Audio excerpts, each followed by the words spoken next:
નમસ્કાર વિદ્યાર્થી મિત્રો, આલ્ડીહાઇડ કીટોન અને કાર્બોક્સિલિક એસિડમાં આપણે આલ્ડીહાઇડ અને કીટોનનો વિભાગ પૂર્ણ કરેલ છે.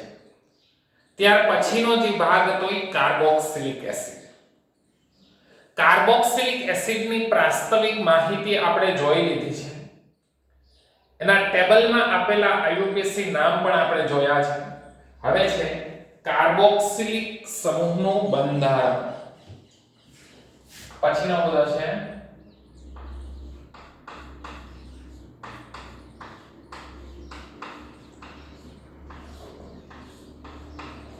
કાર્બોક્સિલિક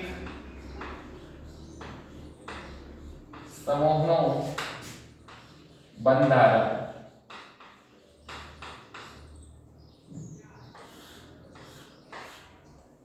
કાર્બોક્સિલિક એસિડમાં તમે જાણો છો કે કાર્બન દ્વિબંધ ઓક્સિજન અને OH આ રીતના બંધારણ ધરાવે છે. એક કાર્બોનિલ સમૂહ છે અને એક હાઇડ્રોક્સિલ સમૂહ છે. હવે આ ઓક્સિજન છે એ કેટલા ઇલેક્ટ્રોન ધરાવે છે? 4. આ બંધ તૂટે તો ઇલેક્ટ્રોન ઓક્સિજન માંથી જાય. તો અહીંયા આ ઓક્સિજન પાસે કેટલા ઇલેક્ટ્રોન હોય? 4. એ અહીંયા આવતા રહે. એટલે આનું સંસ્પંદન બંધારણ કઈ રીતે થશે? તો અહીંયા કાર્બન સિંગલ બોન્ડ ઓક્સિજન 1 2 3 4 5 6 થઈ ગયા. બરાબર? આ કાર્બનની સંયોજકતા પૂર્ણ છે. Oxygen hydrogen. અહીંયા બે જ ઇલેક્ટ્રોન વધ્યા એટલે નિશાની પ્લસ. અહીંયા 6 થઈ ગયા એટલે નિશાની કેવી આવશે? માઈનસ. એટલે આ ઓક્સિજન પ્લસ બને છે અને આ ઓક્સિજન માઈનસ બને છે. કાર્બોનિલ સમૂહમાંના કાર્બન ઉપર ધન વીજભાર ઉદ્ભવે. અહીંયા આ કાર્બન ઉપર આપણે ધન વીજભાર નથી ઉદ્ભવતો કારણ કે એ ધન વીજભાર ઓક્સિજન ઉપર ઉદ્ભવે છે. એટલે આ કાર્બન છે એ કાર્બોનિલ સમૂહ કરતા ઓછો ઇલેક્ટ્રોન અનુરાગી છે.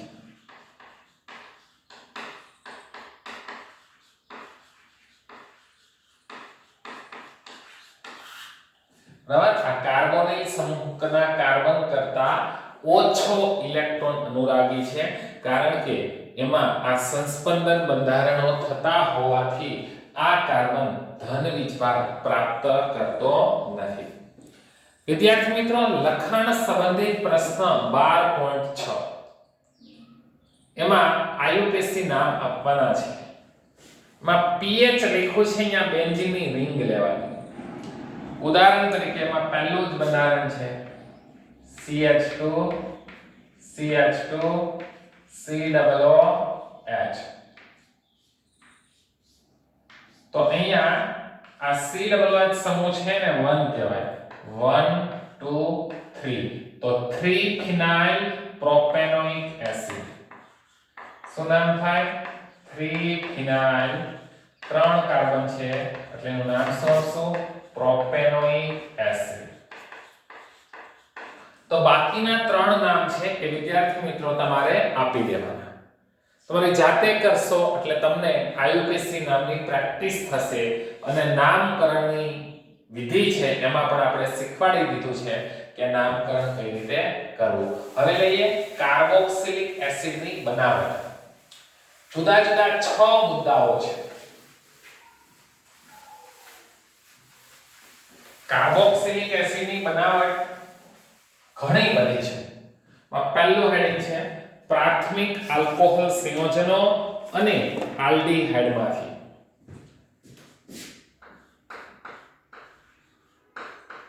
પ્રાથમિક આલ્કોહોલ સંયોજન અથવા તો આલ્ડીહાઇડમાંથી.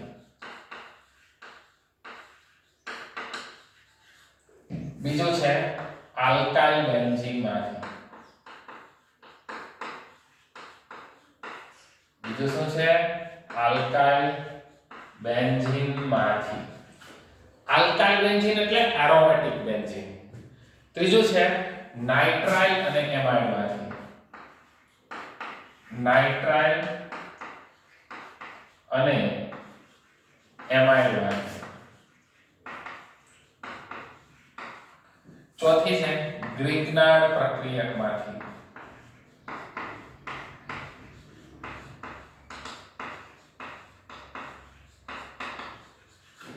ગ્વિગ્નાર્ડ પ્રક્રિયકમાંથી. પાંચમી છે એસાઇલ હેલાઇડ અને એનહાઇડ્રાઇડમાંથી. એસાઇલ હેલાઇડ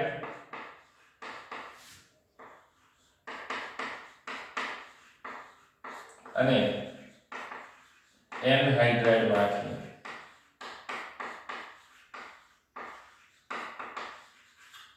અને ચોથી છે એસ્ટર સંયોજનોમાંથી. છઠ્ઠી એસ્ટર સંયોજનોમાંથી.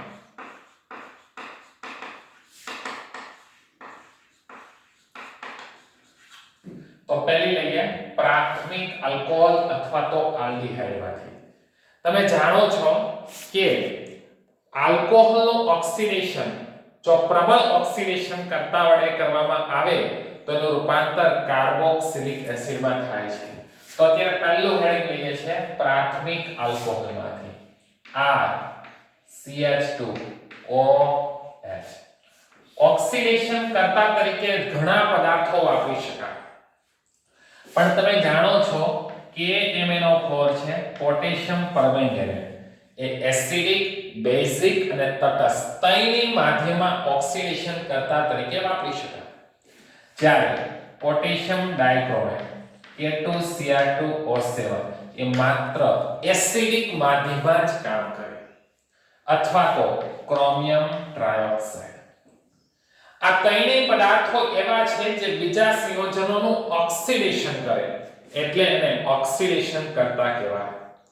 અહીં આપણે આલ્કલાઇન માધ્યમમાં KMnO4 વાપરવાનો છે. આલ્કલાઇન KMnO4 કોની હાજરીમાં? પાણીની હાજરીમાં. ઓક્સિડેશન થશે એટલે કે હાઇડ્રોજન દૂર થાય અને ઓક્સિજન ઉમેરાય. આ બે હાઇડ્રોજન છે અહીંથી દૂર કરી દો અને ત્યાં એક ઓક્સિજન ઉમેરી દો એટલે પ્રાથમિક આલ્કોહોલનું રૂપાંતર શેમાં થયું? કાર્બોક્સિલિક એસિડમાંથી. આવો 10 કાર્બન વાળો આપણે આલ્કોહોલ લઈએ જેને ડેકેનવનોલ કહેવાય. CH3 CH2 how many times? 8 times. CH2OH ડેકેનવનોલ. શું કહેશો ને? ડેકેનવનોલ. બરાબર. ક્રોમિયમ ટ્રાયોક્સાઇડ અને એસિડિક માધ્યમ એને જોન્સ પ્રક્રિયા કહેવાય. બરાબર. અહીંયા જો આપણે KMnO4 ને બદલે ક્રોમિયમ ટ્રાયોક્સાઇડ કયા માધ્યમમાં? એસિડિક માધ્યમમાં. અને કયો પ્રક્રિયા કહેવાય? જોન્સ પ્રક્રિયા. શું થશે? આ બે હાઇડ્રોજન દૂર થશે અને ત્યાં ઓક્સિજન ઉમેરાશે એટલે CH3 CH2 8 અને COOH ને ડેકેનોઇક એસિડ કહેવાય.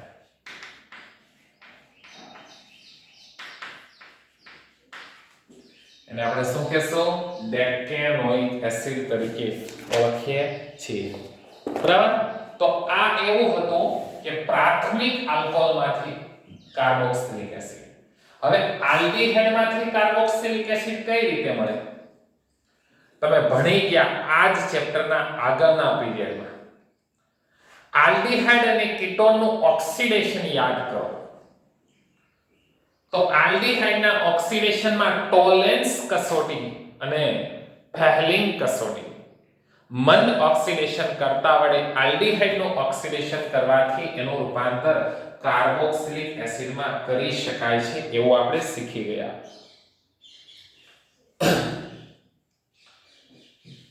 હવે બીજો હેડિંગ લઈએ તો બીજો હેડિંગ શું છે? આલ્કાઇલ બેન્ઝીનમાંથી. આલ્કાઇલ બેન્ઝીન એટલે એરોમેટિક આલ્કાઇલ. જોઈએ કે આલ્કાઇલ બેન્ઝીનમાંથી કાર્બોક્સિલિક એસિડ કઈ રીતે મેળવી શકાય છે. તો તો અહીં પણ ઓક્સિડેશન કરવાનું છે ક્રોમિક એસિડ અથવા તો એસિડિક કે આલ્કલાઇન પોટેશિયમ પરમેંગનેટ સાથે તીવ્ર ઓક્સિડેશન કરવાનું. આલ્કાઇલ બેન્ઝીન તરીકે મિથાઇલ બેન્ઝીન લઈએ. આ મિથાઇલ બેન્ઝીન છે જેને આપણે શું કહીએ છીએ? ટોલ્યુઇન. હવે જેટલો ઉપરની શૃંખલામાં જેટલા કાર્બન હોય ને એનાથી 3 ગણા ઓક્સિજન ઉમેરવાના. એટલે મિથાઇલ બેન્ઝીન 1 કાર્બન એટલે 3 ઓક્સિડેશન. ઓક્સિડેશન કરવા માટે એસિડિક પોટેશિયમ ડાઇક્રોમેટ અથવા તો KMnO4. KMnO4 કા આલ્કલાઇન માધ્યમમાં અથવા તો એસિડિક માધ્યમમાં. આપણે આલ્કલાઇન માધ્યમમાં વાપરીએ KMnO4. બેઝિક માધ્યમ તરીકે પોટેશિયમ હાઇડ્રોક્સાઇડ અને સહેજ ગરમી આપવાની.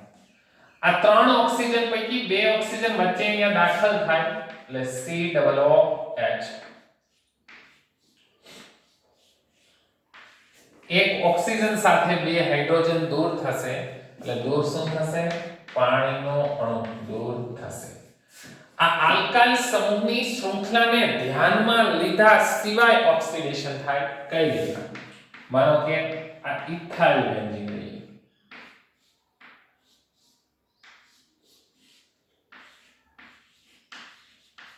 શું લઈએ?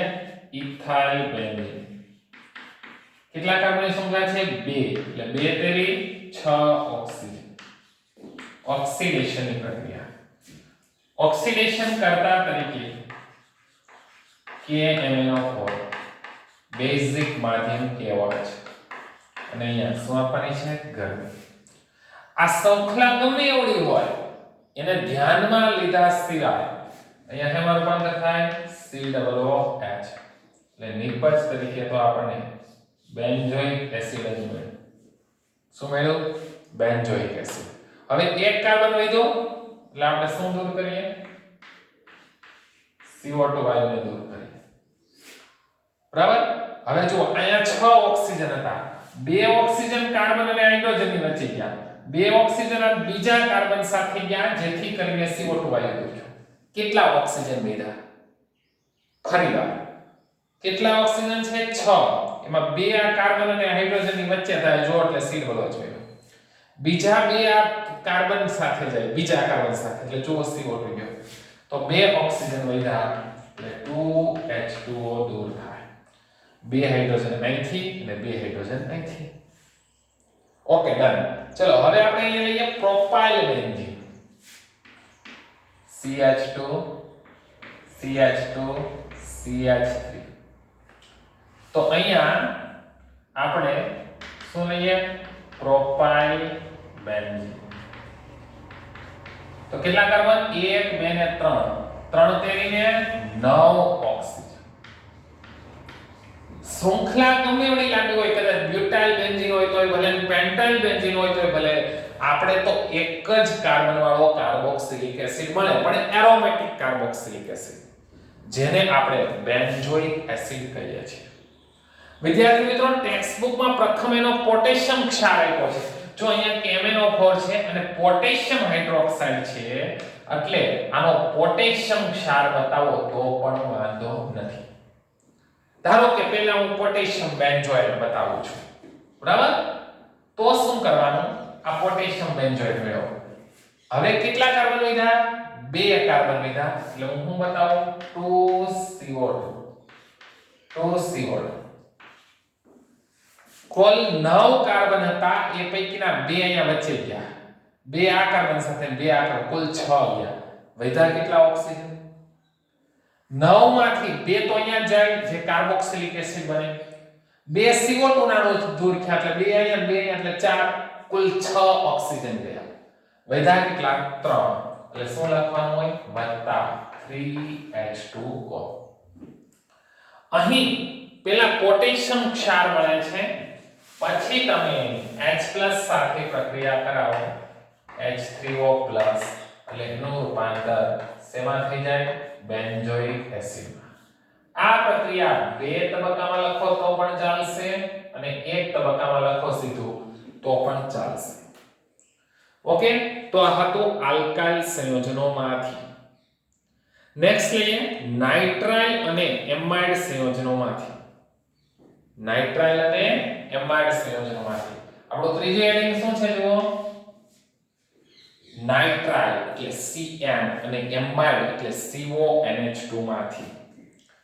નાઇટ્રાઇલ સંયોજનો H+ એટલે એસિડિક, OH- એટલે બેઝિક ઉદ્દીપકની હાજરીમાં પહેલા એમાઇડ સંયોજનોમાં અને ત્યારબાદ એસિડ સંયોજનોમાં વિઘટન પામે છે.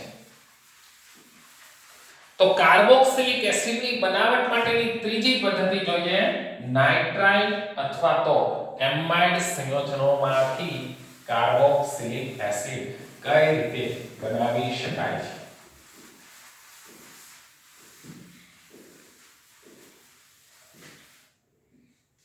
તો પહેલા આપણે લઈએ નાઇટ્રાઇલ. તો જો RCN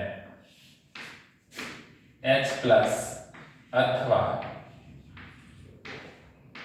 OH- ની હાજરીમાં પાણીનો અણુ ઉમેરાશે. આ કાર્બન ઉપર ઓક્સિજન ઉમેરાશે અને નાઇટ્રોજન ઉપર બે હાઇડ્રોજન ઉમેરાશે. નાઇટ્રાઇલ જુઓ કાર્બન ઉપર ઓક્સિજન એટલે દ્વિબંધ ઓક્સિજન અને નાઇટ્રોજન ઉપર બે હાઇડ્રોજન એટલે આનું રૂપાંતર શેમાં થયું એમાઇડ. આ હતો કોણ નાઇટ્રાઇલ. નાઇટ્રાઇલ નું રૂપાંતર એમાઇડમાં થયું. ત્યારબાદ એને બરાબર જળ વિભાજન પામે છે શેમાં એસિડ સંયોજન.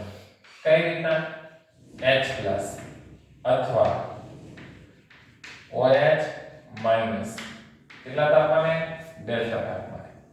તો જો અહીંયા આપણે શું કરવાનું છે જળ વિભાજન એટલે પાણીનો અણુ ઉમેરવાનો છે. આ H+ છે ને એને NH2 સાથે ઉમેરી દો તો શું બન્યું એમોનિયા. હવે પાણીમાંથી ઉત્પન્ન થયેલો OH- છે એ RCOO સાથે જવા દો એટલે RCOOH શું મળે છે કાર્બોક્સિલિક એસિડ. આવી રીતે ઇથેન એમાઇડમાંથી ઇથેનોઇક એસિડની પ્રક્રિયા આવી છે. એ તો તમે સમજી શકશો પણ હું બેન્ઝેન એમાઇડ લખું છું. જો બેન્ઝીનની ઉપર CONH2 છે તો એને શું કહેશું બેન્ઝેમાઇડ.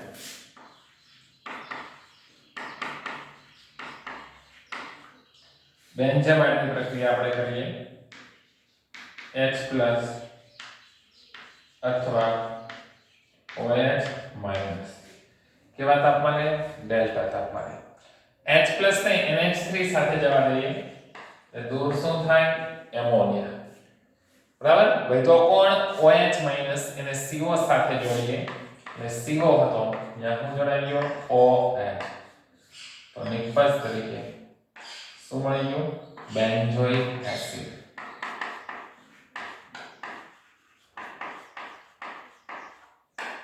નિપજ તરીકે બેન્ઝોઇક એસિડ મળે છે.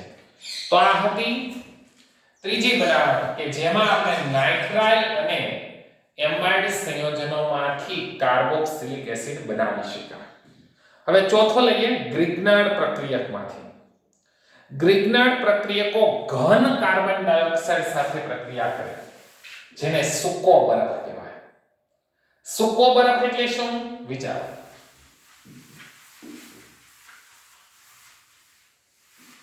સૂકો બરફ એટલે ઘન CO2.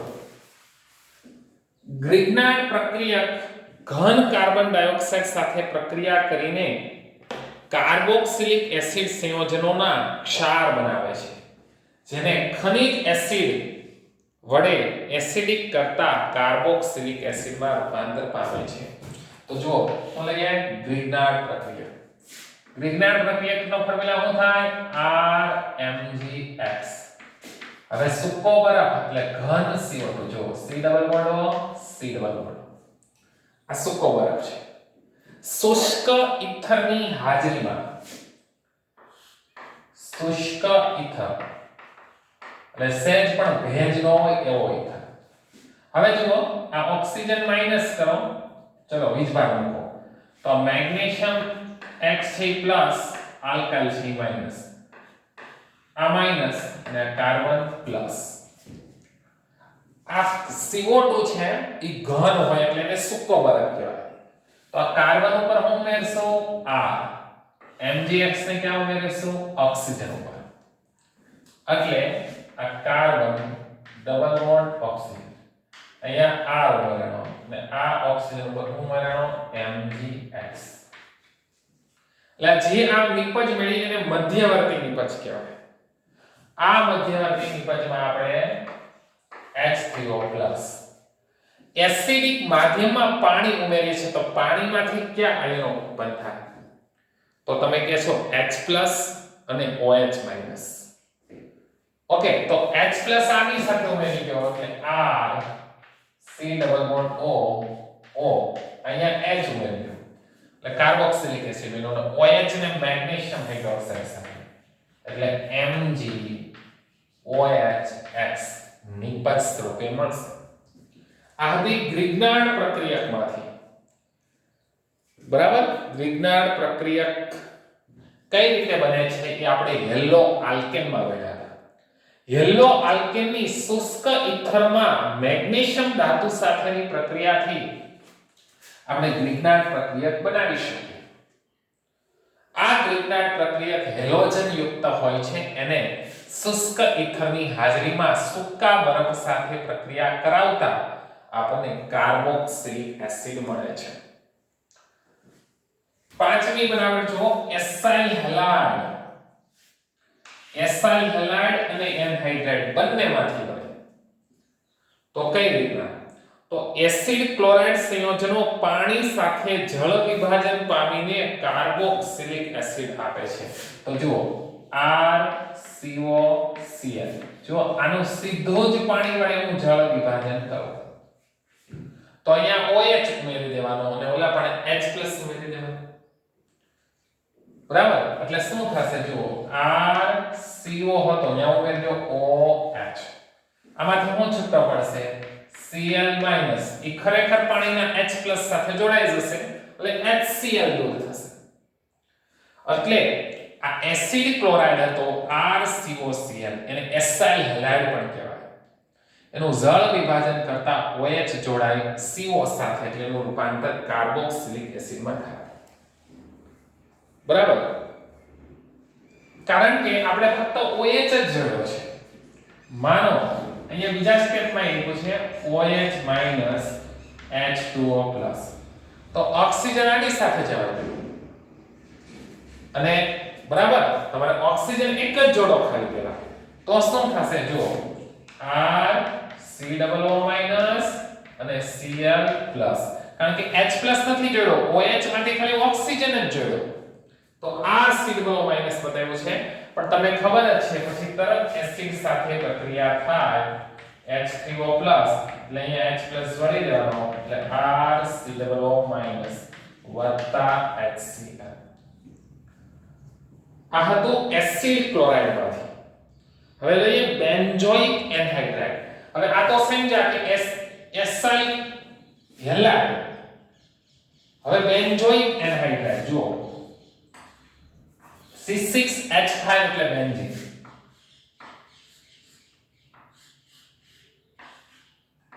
Benzene C double bond O oxygen C double bond O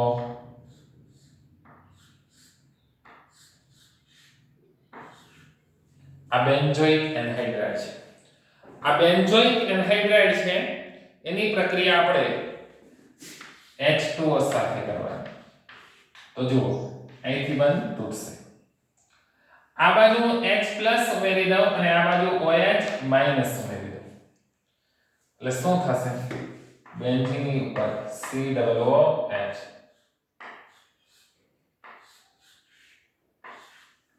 benzene પર COOH અહીંયા પણ બેન્ઝીન પર COOH બેન્ઝોઇક એસિડના કેટલા મોલ મળશે?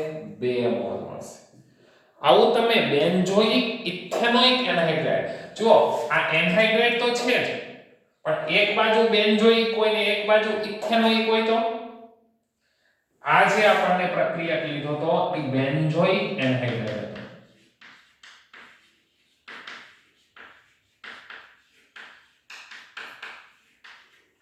માંથી નિપજ તરીકે આપણને મળ્યું બેન્ઝોઇક એસિડ. શું મળ્યું? Benzoic acid. હવે માનો કે અહીંયા એક બાજુ ઇથેનોઇક લઈ લઈએ તો ખાલી અહીંયા શું કરવાનું છે? CH3. તો ઇથેનોઇક બેન્ઝોઇક એનહાઇડ્રાઇડ એટલે અહીંયાનો આગળ હું શબ્દ લગાડવાનો ઇથેનોઇક. જો આ બે કાર્બન એટલે ઇથેનોઇક, આ બેન્ઝોઇક એનહાઇડ્રાઇડ, એમાં પણ પાણીનો અણુ ઉમેરો, એક બાજુ H+ એક બાજુ OH-. તો આ બેન્ઝીન ઉપર C ડબલ OH એટલે ઈ તો બેન્ઝોઇક એસિડમાં રૂપાંતર પામી ગયો, પણ અહીંયા CH3 C ડબલ OH એટલે બીજો જે અણુ મળશે આપણને ઈ શેનો મળશે? આપણને ઇથેનોઇક એસિડનો મળશે. તો આ રીતે એસિડ ક્લોરાઇડ કે એસિટિક એનહાઇડ્રાઇડ સંયોજનોમાંથી આપણે કાર્બોક્સિલિક એસિડ બનાવી શકીએ છીએ. કાર્બોક્સિલિક એસિડની છેલ્લી બનાવટ જોઈએ.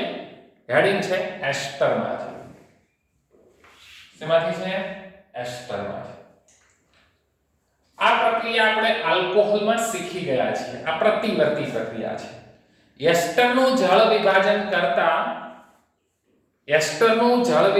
કરતા આપણને કાર્બોક્સિલિક એસિડ અને આલ્કોહોલ મળે છે.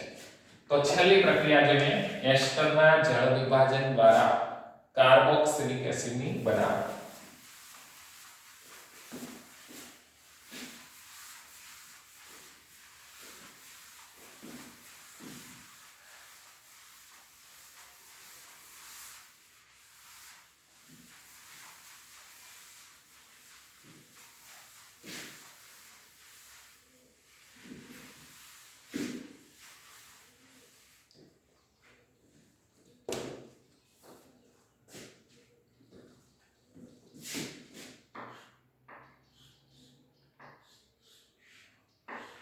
Benzene C double bond O CH2 CH3 આને કહેવાય ઇથાઇલ, આને કહેવાય બેન્ઝોએટ. તો શબ્દ શું આવશે? Ethyl benzoate. Ethyl benzoate. પ્રતિવર્તી પ્રક્રિયા દ્વારા એનું જળ વિભાજન કરીએ. શું કરીએ? એનું જળ વિભાજન. એટલે અહીંથી બંધ તૂટશે, અહીંયા H+ અને અહીંયા OH-. બરાબર? એટલે આપણને નિપજ તરીકે બેન્ઝોઇક એસિડ વત્તા CH3 CH2 OH ઇથેનોલ મળે છે. બેન્ઝોઇક એસિડ વત્તા ઇથેનોલ મળે છે.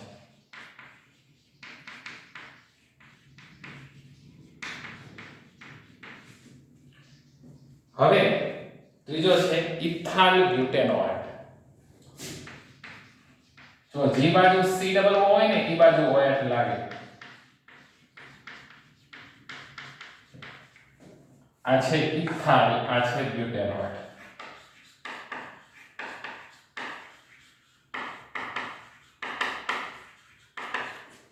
ઇથાઇલ બ્યુટેનોએટ નું આપણે જળ વિભાજન કરીએ. પ્રતિવર્તી પ્રક્રિયા એસિડ ઉદ્દીપકની હાજરીમાં. અહીંયા OH-, અહીંયા H+. તો નિપજ તરીકે બ્યુટેનોઇક એસિડ વત્તા ઇથેનોલ. બ્યુટેનોઇક એસિડ અહીંયા H+ ઉમેર્યો, અહીંયા OH એટલે બ્યુટેનોઇક એસિડ વત્તા ઇથેનોલ નિપજ સ્વરૂપે મળે છે. વિદ્યાર્થી મિત્રો, કોયડા નંબર 12.5 જુઓ. કોયડા નંબર 12.5 માં કેટલાક પરિવર્તનો આપેલા છે.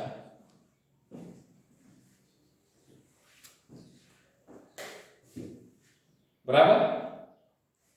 અહીંયા તમારે NaOH નથી વાપરવાનું. NaOH વાપરો તો પેલા સોડિયમ બ્યુટેનોએટ મળે અને ફરી પાછી એની આપણે H+ સાથે પ્રક્રિયા કરાવવી પડે, ત્યાર પછી બ્યુટેનોઇક એસિડ મળે. ઓકે, તો ચલો હું તમને બે પરિવર્તનો એમાંથી કરાવું છું એટલે આપણને ખ્યાલ આવે કે આ પરિવર્તનો કઈ રીતે કરવાના છે. પ્રથમ બે પરિવર્તનો કોયડાના છે એ અહીંયા હું તમને કરાવડાવું છું. અમુક પરિવર્તનો એવા છે જે એક સ્ટેપમાં થશે, ત્યારે અમુક પરિવર્તનો માટે 2 થી 3 સ્ટેપની જરૂર પડશે. કાર્બનિક પ્રક્રિયાઓ છે વિદ્યાર્થી મિત્રો, મહત્તમ લખીને પ્રેક્ટિસ કરશો તો જ તમને એ વધારે ખ્યાલ આવશે, નહીં તો તમારે એમાં ભૂલ પડશે. એટલે મહત્તમ એક પ્રક્રિયા મિનિમમ 5 વાર મોઢે લખવાની છે. બ્યુટેન 1 માંથી બ્યુટેનોઇક એસિડ પહેલું પરિવર્તન છે. બ્યુટેન 1 માંથી બ્યુટેનોઇક એસિડ.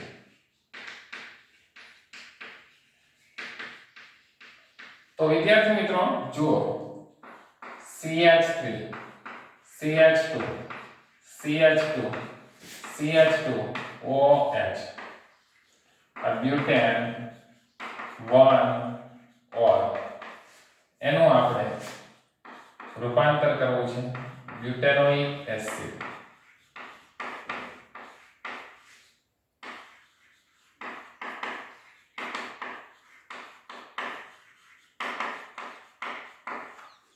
બ્યુટેન 1 નું રૂપાંતર શેમાં કરવાનું છે? બ્યુટેનોઇક એસિડ. તો અહીં આપણે જાણીએ છીએ કે આપણે પહેલા જ ભણ્યા હતા કાર્બોક્સિલિક એસિડની બનાવટમાં કે પ્રાથમિક આલ્કોહોલમાંથી પહેલી જ બનાવટ યાદ કરો છે કાર્બોક્સિલિક એસિડની. તો ક્રોમિયમ ટ્રાયોક્સાઇડ એસિડિક માધ્યમમાં, જેને જોન્સ પ્રક્રિયા કહેતા હતા. ને કયો પ્રક્રિયા કહેતા હતા આપણે? જોન્સ પ્રક્રિયા. તો આ પ્રક્રિયક દ્વારા પ્રાથમિક આલ્કોહોલમાંથી આપણે કાર્બોક્સિલિક એસિડ મેળવી શકીએ છીએ. પછી છે બેન્ઝાઇલ આલ્કોહોલ. જો બેન્ઝાઇલ આલ્કોહોલ એટલે આલ્કોહોલમાં વ્યાખ્યા ભણી ગયા કે OH સમૂહ સાથે જોડાયેલો કાર્બન જે sp3 સંકરણ ધરાવતો હોય એ બેન્ઝીન સાથે જોડાયેલો હોય ત્યારે એને બેન્ઝાઇલ આલ્કોહોલ કહેવાય. આપણી પાસે છે બેન્ઝાઇલ આલ્કોહોલ. આ બેન્ઝાઇલ આલ્કોહોલમાંથી આપણે શું બનાવવું છે? પૂછ્યું છે શું? તો બેન્ઝાઇલ આલ્કોહોલમાંથી ફિનાઇલ એસિટિક એસિડ એટલે કે બેન્ઝીનની ઉપર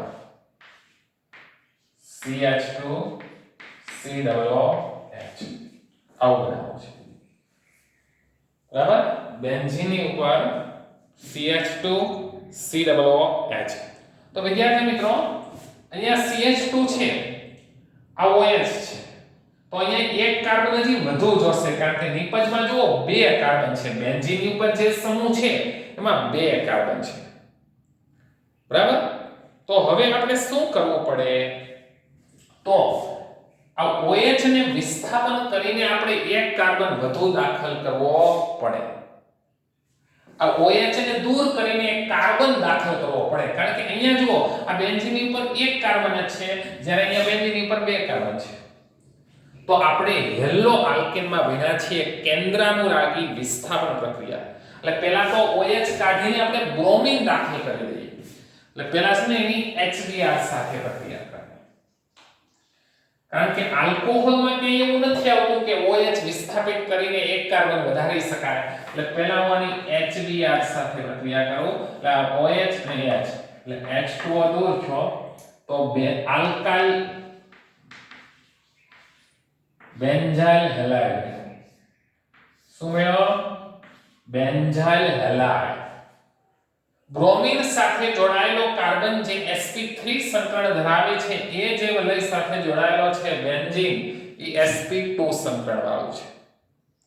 એટલે આ બેન્ઝાઇલ બ્રોમાઇડ થઈ ગયો. હવે એની પ્રક્રિયા હવે આપણે બ્રોમિનની કેન્દ્રાનુરાગી વિસ્થાપન પ્રક્રિયા કરાવી શકીએ. અહીંયા પ્રક્રિયા કરાવી આપણે પોટેશિયમ સાયનાઇડ. તો અહીંયા બ્રોમિન અને અહીંયા પોટેશિયમ KBr. કે જો સાયનાઇડ એટલે એક કાર્બન વધી જશે. આપણે તો શું કરવું હતું, એક કાર્બન વધારવો હતો. તો સાયનાઇડ કેન્દ્રાનુરાગી પ્રક્રિયા છે એ બ્રોમિનનું વિસ્થાપન કરે છે, સાયનાઇડ દાખલ થાય છે, એટલે નિપજ તરીકે શું મળશે? CH2Cl. જો થઈ ગયા વલયની ઉપર કેટલા કાર્બન થઈ ગયા? 2 કાર્બન થઈ ગયા. Benzyl cyanide.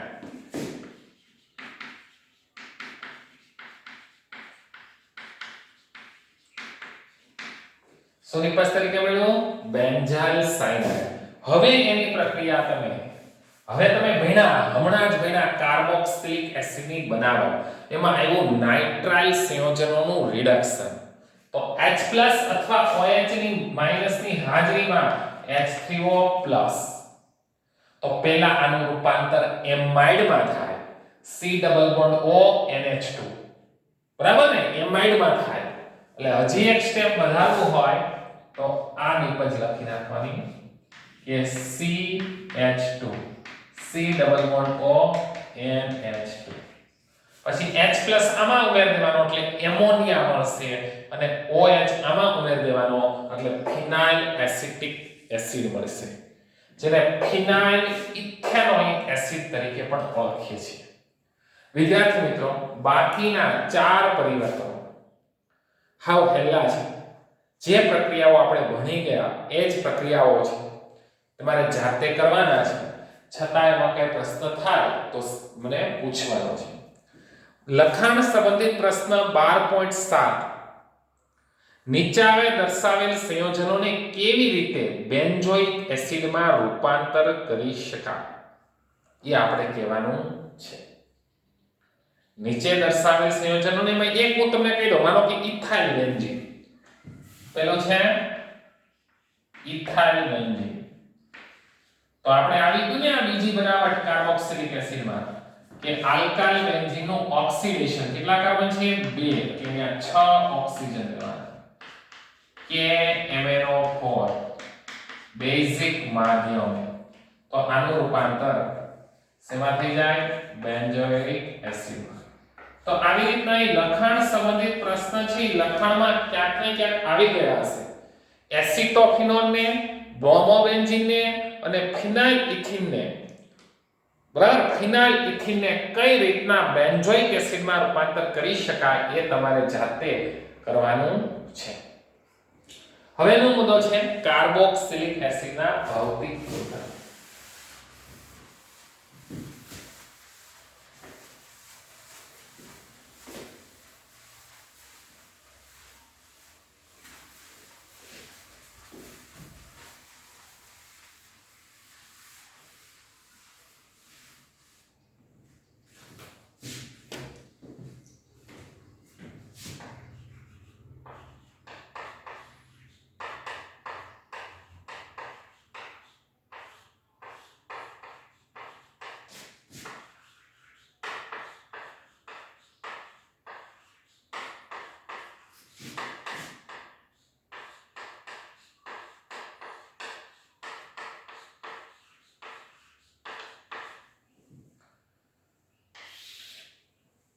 ભૌતિક ગુણધર્મમાં આપણે શેની ચર્ચા કરીએ છીએ?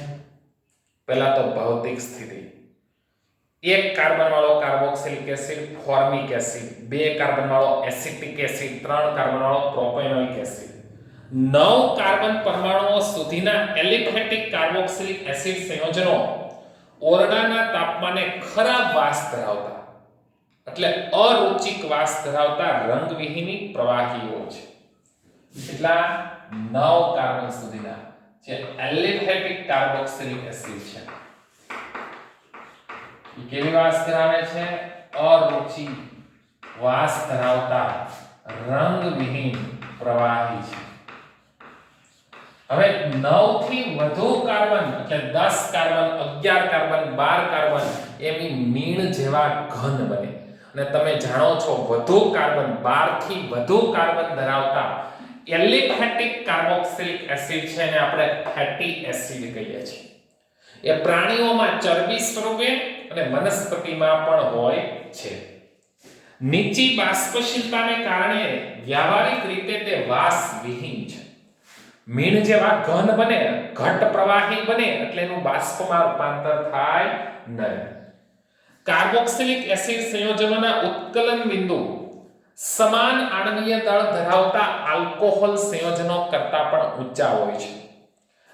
મેં તમને વાત કરી હતી કે સૌથી વધુ કાર્બોક્સિલિક એસિડના હોય, પછી આલ્કોહોલ, પછી સમઘટકીય કીટોન, પછી આલ્ડીહાઇડ, પછી ઈથર અને સૌથી છેલ્લે હાઇડ્રોકાર્બન. બિનધ્રુવીય હાઇડ્રોકાર્બન, અંશતઃ ધ્રુવીય ઈથર, દ્વિધ્રુવીય આકર્ષણ બળ ધરાવતા આલ્ડીહાઇડ અને કીટોન, આમાં આંતરાણ્વીય હાઇડ્રોજન બંધ અને આમાં સૌથી પ્રબળ આંતરાણ્વીય હાઇડ્રોજન બંધ અને કાર્બોનિલ સમૂહનું આકર્ષણ બળ. લગભગ સમાન આણ્વીય દળ ધરાવતા 6 ક્રિયાશીલ સમૂહોને લ્યો તો એમાં કાર્બોક્સિલિક એસિડ સમૂહ ધરાવતા સંયોજનોના ઉત્કલન બિંદુ સૌથી ઊંચા હોય છે. કારણ કે કાર્બોક્સિલિક એસિડમાં જે આંતરાણ્વીય હાઇડ્રોજન બંધ થાય છે એ એટલો પ્રબળ હોય છે કે એ વાયુ અવસ્થામાં ફેરવાઈને કાર્બોક્સિલિક એસિડ તો પણ તૂટતો નથી. વાયુ અવસ્થામાં ફેરવાય તો પણ તે તૂટતો નથી. અને એપ્રોટિક દ્રાવણમાં કાર્બોક્સિલિક એસિડના બે અણુ છે એ હાઇડ્રોજન બંધ દ્વારા જોડાય. જો આમાં કાર્બોનિલ સમૂહ ઉપર બતાવ્યું તો OH નીચે, એનાથી વિરુદ્ધ કાર્બોનિલ સમૂહ નીચે બતાવ્યું તો OH ઉપર. જો આ બે કાર્બોક્સિલિક એસિડના અણુ છે, ઈ જો આ હાઇડ્રોજન બંધ દ્વારા જોડાય એટલે કેવા અણુ કહેવાય ને? દ્વિઅણુ. આ કાર્બોક્સિલિક એસિડના બે અણુ ક્યારે જોડાય છે? અપ્રોટિક એટલે કે એસિડ વગરનું દ્રાવણ અને વાયુ અવસ્થામાં. વાયુ અવસ્થામાં પણ આ હાઇડ્રોજન બંધ જે છે એ બંધન તૂટતું નથી. 4 કાર્બન પરમાણુ સુધીના એલિફેટિક કાર્બોક્સિલિક એસિડ સંયોજનો પાણી સાથે હાઇડ્રોજન બંધ બનાવતા હોવાથી પાણી સાથે મિશ્ર થાય છે. પણ તમે જાણો છો કોઈ પણ કાર્બનિક સંયોજનોમાં જેમ કાર્બનની સંખ્યા શૃંખલામાં વધે એમ પાણીમાં દ્રાવ્યતા ઘટે છે. જો હું પાણીના અણુ સાથેનો હાઇડ્રોજન બંધ બતાવું છું, આ O, આ H અને આ H, આ પાણીનો અણુ છે. આ પાણીના અણુ સાથે કેવી રીતના જોડાય છે જોજો. આ કાર્બન દ્વિબંધ ઓક્સિજન R અને આ OH. જો આ કોનો અણુ છે? કાર્બોક્સિલિક એસિડનો અણુ. યા પાણીના અણુ સાથે હાઇડ્રોજન બંધ દ્વારા જોડાણો, બરાબર? આ ઓક્સિજન છે એટલે કોની સાથે જોડાશે? હાઇડ્રોજન સાથે જોડાશે. અહીંયા બીજો કાર્બોક્સિલિક એસિડનો અણુ, અહીંયા ત્રીજો કાર્બોક્સિલિક એસિડનો અણુ. જો કાર્બન દ્વિબંધ ઓક્સિજન, અહીંયા R અને અહીંયા OH. આ બીજા હાઇડ્રોજન સાથે બીજો કાર્બોક્સિલિક એસિડનો અણુ. કાર્બોક્સિલિક એસિડનો અણુ પાણી સાથે હાઇડ્રોજન બંધ બનાવી શકે છે એટલે જ તો ઓછા કાર્બન ધરાવતા એલિફેટિક કાર્બોક્સિલિક એસિડ સંયોજનો પાણીમાં દ્રાવ્ય છે. હજી આપણે ઓક્સિજન સાથે તો અહીંયા ત્રીજો બંધ. ઓક્સિજન સાથે કોણ બંધ બનાવશે? હાઇડ્રોજન OH સમૂહનો. કાર્બન દ્વિબંધ ઓક્સિજન અને આ R. પહેલો કાર્બોક્સિલિક એસિડનો અણુ, બીજો અણુ, ત્રીજો અણુ પાણીના અણુ સાથે હાઇડ્રોજન બંધ બનાવે છે. ઉચ્ચ કાર્બોક્સિલિક એસિડ સંયોજનોમાં હાઇડ્રોકાર્બનનો ભાગની જળ વિરાગી પારસ્પરિક ક્રિયામાં થતા વધારાના કારણે તેઓ વ્યવહારિક રીતે પાણીમાં અદ્રાવ્ય છે. માનો કે આ COOH. આ હાઇડ્રોક્સિલ ભાગ છે ને જળ અનુરાગી ભાગ કહેવાય. પણ આ આલ્કાઇલ સમૂહની શૃંખલા છે ને એને જળ વિરાગી કહેવાય. એટલે પાણી પ્રત્યે અપાકર્ષણ થાય. આ આલ્કાઇલ સમૂહ જેમ લાંબી બને, ડેકેનોઇક એસિડ 11 કાર્બન વાળો કાર્બોક્સિલિક એસિડ, ડોડેકેનોઇક એસિડ, નોનોઇક એસિડ એ વગેરેમાં R ની લાંબી શૃંખલા છે એ જળ વિરાગી છે. જળ વિરાગી એટલે શું? પાણી પ્રત્યે અપાકર્ષણ ધરાવે છે. એટલે જ તો કાર્બોક્સિલિક એસિડ સંયોજનો પાણીમાં દ્રાવ્ય થતા નથી. પણ કેવા કાર્બોક્સિલિક એસિડ? કે જેમાં R લાંબી શૃંખલા હોય. વધુ કાર્બનવાળા કાર્બોક્સિલિક એસિડ સંયોજનો. સાદામાં સાદો એરોમેટિક કાર્બોક્સિલિક એસિડ એ બેન્ઝોઇક એસિડ છે અને એ પાણીમાં અદ્રાવ્ય છે. પરંતુ કાર્બનિક દ્રાવકો જેવા કે બેન્ઝીન, ઇથર, આલ્કોહોલ, ક્લોરોફોર્મ વગેરેમાં આ કાર્બોક્સિલિક એસિડ સંયોજનો દ્રાવ્ય થાય છે. વિદ્યાર્થી મિત્રો, જે પણ આજનો પીરિયડ ચાલ્યો એના તમામ મુદ્દાઓ કોયડામાં આપેલા છે 6 પરિવર્તનો કેવી રીતે થાય છે, આમ જ કેમ થયું, આ જ પ્રક્રિયા શા માટે બરાબર વિચારવાનું છે. પહેલા પ્રક્રિયક લખવાની, પછી નિપજ લખવાની અને પ્રક્રિયકમાંથી નિપજ કઈ રીતે મળે છે એ બરાબર વિચારીને આવવાનું. આવતા પીરિયડની અંદર શરૂ કરીશું કાર્બોક્સિલિક એસિડની રાસાયણિક પ્રક્રિયાઓ.